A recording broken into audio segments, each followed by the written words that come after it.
ওঠো, জাগো এবং লক্ষ্যে না পৌঁছানো পর্যন্ত থেমো না। Hello everyone, welcome to R SOE Bangla competitive channel. আজকে আমি তোমাদের জন্য নিয়ে এসেছি এমন একটি ভিডিও যেটা তোমাদের নেক্সট 5 মান্থসে একটা ফুল রোড ম্যাপ দিয়ে দেবে, যে রোড ম্যাপ ধরে তোমরা চললে আন্ডার 200 WBJতে র্যাঙ্ক তোমাদের জন্য পুরো পাক্কা হয়ে যাবে। আজকে দেখো আমরা কি কি বিষয় নিয়ে কথা বলবো।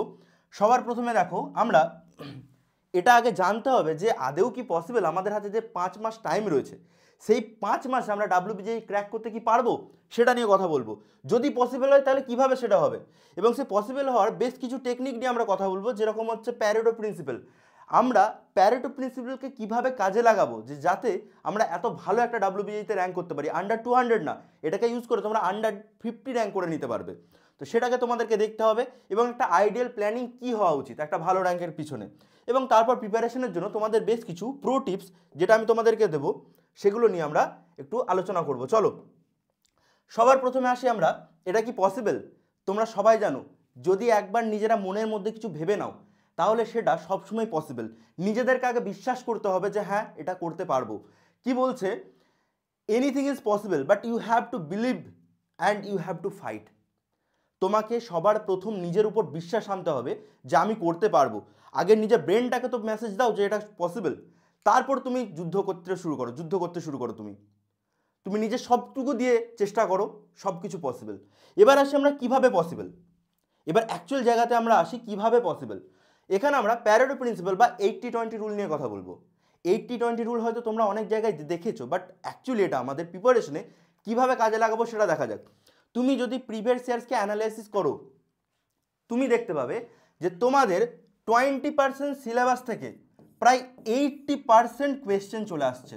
ইয়েস, ভালোভাবে যদি তুমি অ্যানালাইসিস করো তাহলে তুমি দেখতে পাবে যে 20% বা 25% সিলেবাস থেকে প্রায় 80% তোমাদের কোয়েশ্চেন চলে আসছে। তাহলে এত বড় দুটো ক্লাসের পড়ার কি দরকার? যেগুলো আমাদের ইম্পর্টেন্ট নয় সে জায়গাগুলো আমরা কেন দেখব? যদি আমাদের কাছে 5 মাস টাইম থাকে এবং আমাকে 120 মার্কস প্লাস যদি স্কোর করতে হয় তাহলে আমি বসে বসে সেগুলোকে অ্যানালিসিস করব, সেগুলোকে আমরা চুজ করব, যেগুলো করে আমরা 80% রেজাল্টটাকে তুলে নিতে পারবো। এই 80-20 রুল এটাই বলে যে principle that asserts that 80% of the outcome come from 20% of the inputs. 80% result তোমাদের 20% এফর্ট থেকেই আসে। এটা শুধুমাত্র এখানে না, প্রিপারেশন না, যে কোনো জায়গাতে তুমি যে কোনো ফিল্ডে যাও তুমি দেখবে 20% কিছু এমন কাজ রয়েছে সেগুলো তোমাদের 80% রেজাল্টটা করে দিচ্ছে, আর বাকি যে কাজগুলো করছো সেগুলোর অতটা প্রয়োজনই নেই। তাহলে এই যে 20% কাজ বা 20% তোমাদের যে সিলেবাস সেগুলোকে আগে চুজ করে নিতে হবে। পুরো ক্লাস 11-12 বই থেকে যে 20% সিলেবাস আমাদের এতগুলো কোয়েশ্চেন দিচ্ছে সেই জায়গাগুলোকে আগে আমাদেরকে আইডেন্টিফাই করে নিতে হবে, সেই টপিকসগুলোকে আমাদেরকে আইডেন্টিফাই করে নিতে হবে। সেই টপিকসগুলো আমি আসছি পরে, এবং সেই টপিকসগুলো ছাড়াও আমি আবারও বলবো যে 80-20 প্রিন্সিপাল অন্য জায়গাতেও তুমি কাজে লাগাতে পারবে তোমাদের প্রিপারেশনের সময়, প্র্যাকটিসের সময়। কোন জিনিসগুলো বেশি প্র্যাকটিস করা দরকার? থিওরি বেশি প্র্যাকটিস করা দরকার না, কারণ থিওরি থেকে তো এত কোশ্চেন আসে না। থিওরি আমাদের জেনে রাখা দরকার। আমাদের কোথা থেকে প্র্যাকটিস করা দরকার? নিউমেরিক্যালস, গ্রাফস, এই সমস্ত জিনিস থেকে প্র্যাকটিস করা দরকার, কারণ সেগুলো ম্যাক্সিমাম আসে।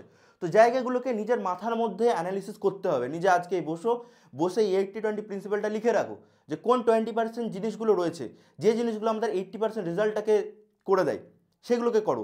ইভেন তোমাদের পড়াশোনার ক্ষেত্রেও এটা তোমরা দেখবে যে হয়তো দেখা যাচ্ছে সারাদিন বই নিয়ে বসে আছো, এত পড়া হচ্ছেই না তোমাদের, বাট 20% এমন কিছু কিছু টাইম আছে, কিছু জনের জন্য হয়তো মেবি রাত 10টা থেকে 2টো পর্যন্ত, মেবি অনেকজনের জন্য সকালবেলাটা ভোর 4টে থেকে 8টা পর্যন্ত। তো এই সমস্ত জায়গাগুলোতে, যে জায়গাগুলোতে তুমি জানো যে এই জায়গাগুলো আমি বেস্ট দিতে পারি, 20% সেই সমস্ত জায়গার ইনপুটগুলোকে তুমি প্রোভাইড করো, ম্যাক্সিমাম জায়গাগুলোকে তুমি সেখানে প্রোভাইড করো, বাকি টাইমগুলো অন্য কিছু করো। সারাদিন বই নিয়ে বসে থাকতো কেউ বলেনি তোমাদেরকে, ঠিক আছে? তো এই 80-20 প্রিন্সিপালটা তোমরা নিজেদের প্রিপারেশনে ইউজ করো। এবার আসছি আমরা কি কি সিলেবাস আছে। তোমাদের 3টে জায়গা রয়েছে, ফিজিক্সের, কেমিস্ট্রি এবং ম্যাথের। আমি তোমাদের ফিজিক্স এবং কেমিস্ট্রি, ম্যাথ তিনটেই লিখে রেখেছি। মেবি তোমরা বাড়িতে বসে অ্যানালিসিস করবে, অথবা টিচার্সরা হয়তো তাদের ক্লাসের মধ্যে আরও ভালোভাবে এগুলোকে ডিসকাস করে দেবেন। আমি ফিজিক্সটাকে নিয়ে আসছি যে এই সমস্ত চ্যাপ্টারগুলো রয়েছে, যে চ্যাপ্টারগুলোরও বেশ কিছু বিশেষ বিশেষ পার্ট, চ্যাপ্টার্স মানে হোল চ্যাপ্টারটা না, সেই চ্যাপ্টারও বিশেষ বিশেষ কিছু পার্ট, যে জায়গাগুলো থেকে প্রত্যেক বছর প্রায় দেখা যাচ্ছে যে কোয়েশ্চেন্স আসছে এবং আসতেই থাকছে। তো সেই সমস্ত জায়গাগুলোকে আমাকে অবশ্যই খুব ভালোভাবে কমপ্লিট করতে হবে। সেই চ্যাপ্টারগুলো তোমরা চাইলে এটা স্ক্রিনশট নিয়ে রাখতে পারো যে এই জায়গাগুলো এত ইম্পর্টেন্ট জায়গা। ম্যাথের ক্ষেত্রে স্যার আরও ডিসকাস করে দেবেন পরে, কিন্তু ফিজিক্সের ক্ষেত্রে বেসিক্যালি এগুলোই আছে। তো এই চ্যাপ্টারগুলো যদি তোমরা ভালো করে করো মিনস ভালো করে থিওরি করো, তারপর ভালো করে মানে ইজি এক্সাম্পলগুলো করতে থাকো, তারপর তোমরা কি করবে সেখান থেকে প্র্যাকটিস করতে থাকো এবং মক টেস্ট দিতে থাকো। অবভিয়াসলি সেগুলো আসছি আমি, যে 5টা মাসে কিভাবে করবে, এই 5টা মাস ডিসেম্বর, জানুয়ারি, ফেব্রুয়ারি, মার্চ, এপ্রিল এগুলোকে কিভাবে তোমরা প্ল্যানিং করলে তোমাদের জন্য বেস্ট হবে, সেটা আমি পরেই আসছি, এই স্লাইডের পরেই আছে। তো দেখা যাক যে কিভাবে প্ল্যানিংটা করলে আমাদের জন্য বেস্ট হবে, কিভাবে প্ল্যানিংটা করা যায়। আমি আমার মতো বানিয়েছি, তোমরা চাইলে যে নিজেদের সুবিধা মতো, যে হয়তো আমার প্রথমে 12টা না, প্রথমে আমি 11টা পড়বো, সেটা তুমি নিজের মতো অ্যারেঞ্জ করে নিতে পারো। তবে সবথেকে বেস্ট আইডিয়াল যে জিনিসটা হবে সেটা হচ্ছে ডিসেম্বর থেকে তুমি যদি শুরু করতে চাও, আমি তো বলবো এখন থেকে শুরু করে দাও। এবার তুমি যদি একেবারে ডিসেম্বরের 1 তারিখ থেকেই, না স্যার আমি ডিসেম্বরের 1 তারিখ থেকে শুরু করব যদি মনে হয়, তাহলে সবার প্রথম তোমার যেটা করা উচিত সেটা হচ্ছে ক্লাস 12-এর মোস্ট ইম্পর্টেন্ট যে চ্যাপ্টার্সগুলো রয়েছে, যেগুলো দেখালাম, বা মোস্ট ইম্পর্টেন্ট যে টপিকসগুলো রয়েছে, সেগুলোকে পুরোপুরি থিওরি 100% ক্লিয়ার করে নেওয়ার। এখানে কোনো অজুহাতই চলবে না, যেটুকু রয়েছে সেইটুকু পুরোপুরি নিংড়ে নিতে হবে আমাদেরকে, কনসেপ্ট পুরোপুরি মাথার মধ্যে ভরে নিতে হবে, এবং তার সাথে সাথে যেগুলো পড়ছি তার প্রিভিয়াস ইয়ার্স আমাকে দেখতেই হবে, অবশ্যই দেখতে হবে। তার প্রিভিয়াস ইয়ার্স আমাদেরকে দেখে নিতেই হবে, যাতে আমাদের মাথার মধ্যে ক্লিয়ার হয়ে যায় যে এই টাইপের কোশ্চেন আসে, সেগুলো মাথার মধ্যে তোমাদের ফুললি যেন পুরো ট্রান্সপ্যারেন্ট হয়ে যায়। জানুয়ারির মধ্যে তোমরা ক্লাস 11-এর যে চ্যাপ্টারগুলো রয়েছে মোস্ট ইম্পর্টেন্ট চ্যাপ্টার, সেগুলো করবে, এবং ডাব্লিউবি যেই প্রিভিয়াস ইয়ার্স করবে তার সাথেও যেটা তোমরা ক্লাস 12 করে এসছো, সেই ক্লাস 12-এর তোমরা কি করবে, ক্লাস 12-এর চ্যাপ্টারগুলো থেকে প্র্যাকটিস করবে। কি বললাম, ক্লাস 12-এর যেগুলো তুমি ডিসেম্বরে করে এসছো সেখান থেকে তুমি এখানে প্র্যাকটিস শুরু করে দেবে।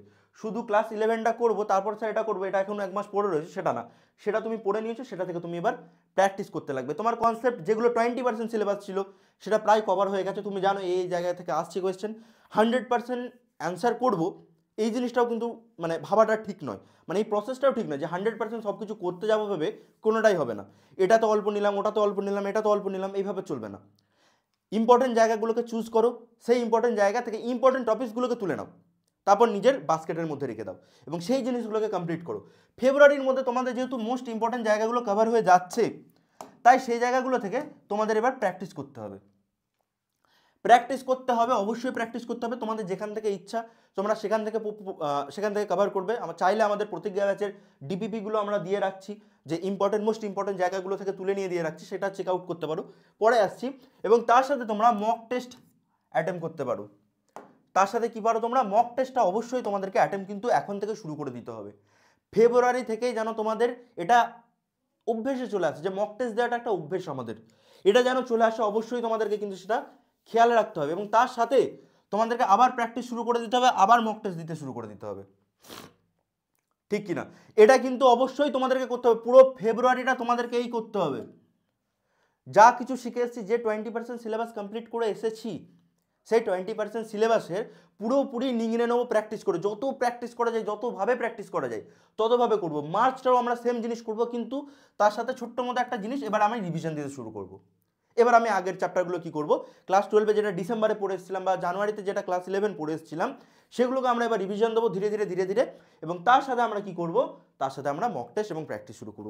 Mock test is very important, প্রচুর ইম্পর্টেন্ট। নিজেদেরকে পরীক্ষার মধ্যে ফেলা খুব দরকার, যাতে নিজেদের স্ট্রেংথ এবং নিজেদের উইকনেসেসগুলো জানা যায়, যে কোন জায়গাটা আমরা ভুল করে ফেলছি, যে জায়গাটাকে রেকটিফাই করা দরকার, এখনও টাইম আছে রেকটিফাই যদি করতে হয়।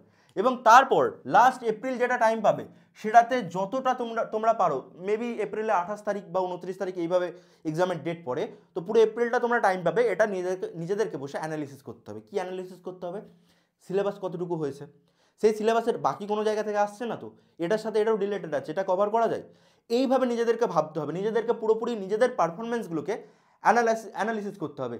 ফুল মক টেস্ট দিতে হবে। মক টেস্ট মিনস এবার চ্যাপ্টার ওয়াইজ না, এবার তোমাদেরকে ফুল মক টেস্ট দিতে হবে, কারণ তোমাদের সব কিছু কমপ্লিট হয়ে গেছে। এবং তার সাথে সাথে তোমরা রিভিশন দেবে। এখানে আর কিছু প্র্যাকটিস মানে তোমাদের এবার মক টেস্টই চলবে, হয়তো প্রত্যেক দিনে 2টো করে মক টেস্ট দিয়ে দিলে, 1টা 2টো যত পারবে দিয়ে দেবে মক টেস্ট, কারণ এখানে আর প্র্যাকটিস না, প্র্যাকটিস তোমাদের অলরেডি চলেছিল এতদিন।